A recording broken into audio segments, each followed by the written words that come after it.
Hey everybody, welcome back to In Bed with a Millennial. I'm the Millennial Javeda Bay, and this is my bed. And it is still September, which means we're still talking sexual health. And today I figured I would start us off at a place that is easy for everyone to grasp because we understand it's a part of sexual health, and that is going to be STI testing. Because I got to.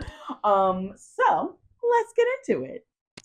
Now, I know I said I was going to be talking about a lot of the other aspects of sexual health outside of the things that we generally think of, like STI testing, but I'm never going to pass up a conversation to talk about STI testing because I want to normalize it.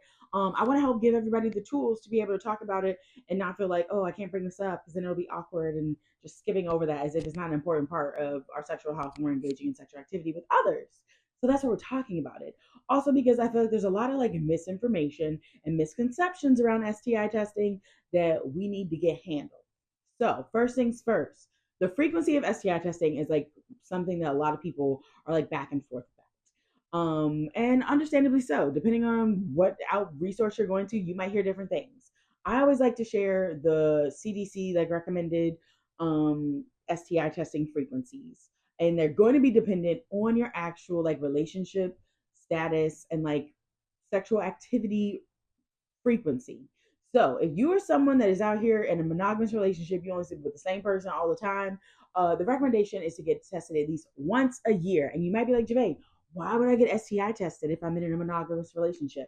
For a few different reasons. The first one being different STIs have different incubation periods. So if you and your partner got together and you didn't have an STI at the beginning, it might not show up till 6 months later, and you'd be like, oh snap, I didn't realize. So regular STI testing, even when you're in a monogamous relationship, is important because things show up at different times.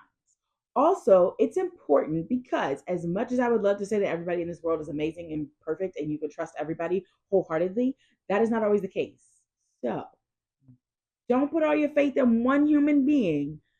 Put your faith in yourself and go and get STI tested so that way you're always in the know. You know what your health is like, what your STI status is like. And you never have to wonder because you're not taking somebody else's word. Also, because when it comes to different STIs, there are some that can only be tested for on one specific body, and that is for folks with vulvas. So that is why it's important to still get STI tested. Now, if you are someone that is you are regularly in relationships, but not it's not like a monogamous, oh, I've been with the same person for 6 years, but I'm only ever sleeping with one person at a time. Cool. As you're switching partners, you should still be getting STI tested. So if you were in a relationship and you got tested once a year, and that relationship with y'all broke up and you're about to start dating someone new, you should get STI tested before you start having sex with this new person. And then after y'all have had sex, you should get STI tested again. But if you were someone that's into more casual sex, you out here getting it. One, I love that for you. Two, the realistic recommendation is every 3 to 6 months to get STI tested.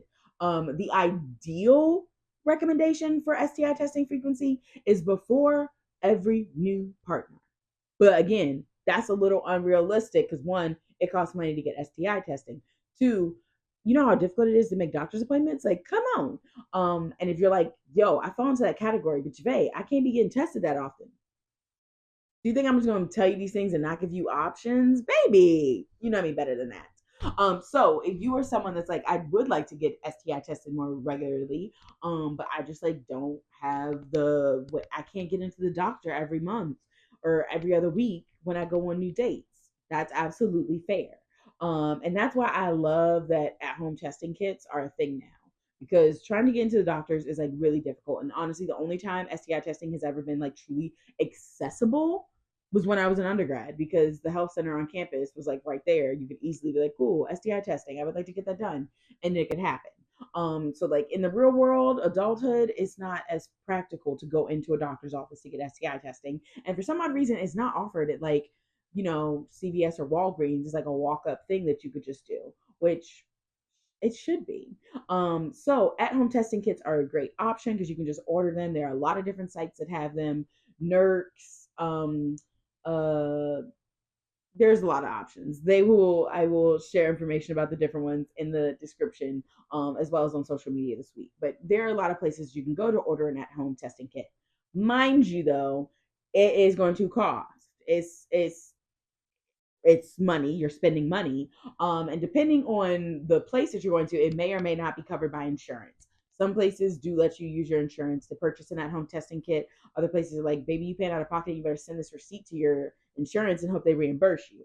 Um, it would be great if everything was just universal health care and we didn't have to worry about this, but I digress. So you could also do at-home testing kits. If you do have the ability and the privilege of being able to just go into your doctors every time you need STI testing, it's important to understand STI testing so that way you can get everything you want and need when you go into your doctor. Because, as I've said plenty of times before, triple site swab testing is the way to go. So really, STI testing should be a 3-3-3 situation.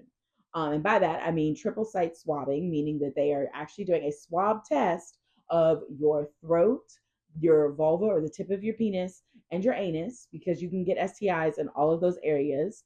And a regular, just like any old panel, any old STI test is not going to always show everything. So making sure you're getting triple site swabbed, making sure that it's not just swabs though, you're also still getting a urine test and a blood sample for the testing as well. So there's that other the three different types. And then you're communicating exactly what you are wanting to be tested for. Because if you just say, hey, I wanted to get STI tested, more than likely your doctor is probably only going to do a test for syphilis, gonorrhea, chlamydia, potentially HIV. But if you want the full panel, you need to say that. You need to actually be able to like, hey, I would like syphilis, gonorrhea, HIV, chlamydia, HPV. If you, okay, sorry, too fast. Let me slow my roll.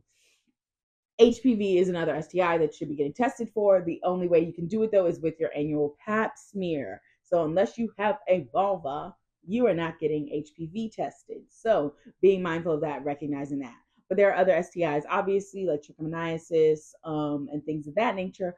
So making sure that you're like, hey, I think I should just get all these tests done and not just like those common 3 or 4.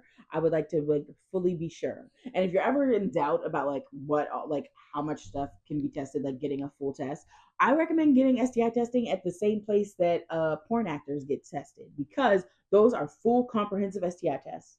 Which is always like so shocking to me when people are like, "Oh my God, porn stars! They probably have so many STIs." Baby, the most thorough STI testing is required to be a porn actor that's engaging in activity with other porn actors. But yeah, making sure that you are actually talking to your doctor and be like, yo, yo, yo, yo, yo, I want everything, not just like those top 3. Like, this isn't just like the top 100 songs. Like, this is my sexual health. I want to prioritize it and I want the full picture.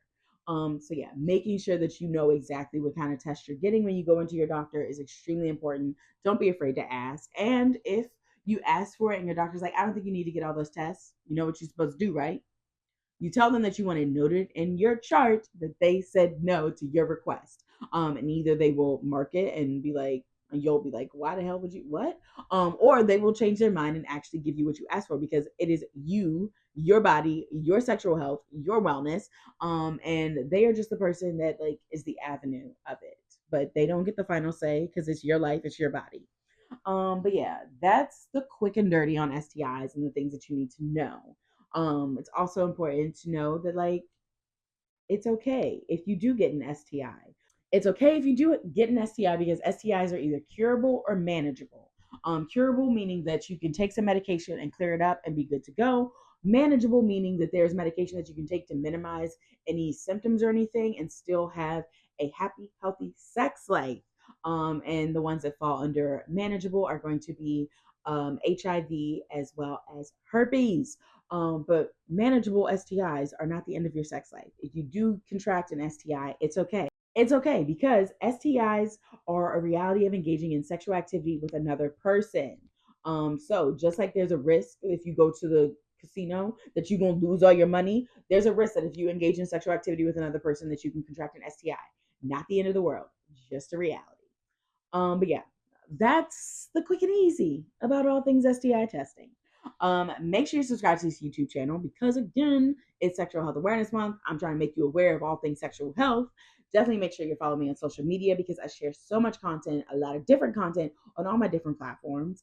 And definitely make sure that you are subscribed to my email newsletter, because in case the social media Popo decide to give me the boot, that is how I stay in contact while I figure out the next move. But also, everyone on my email subscriber list is always the first to know all the good things that are going on over here at Millennial Sexpert.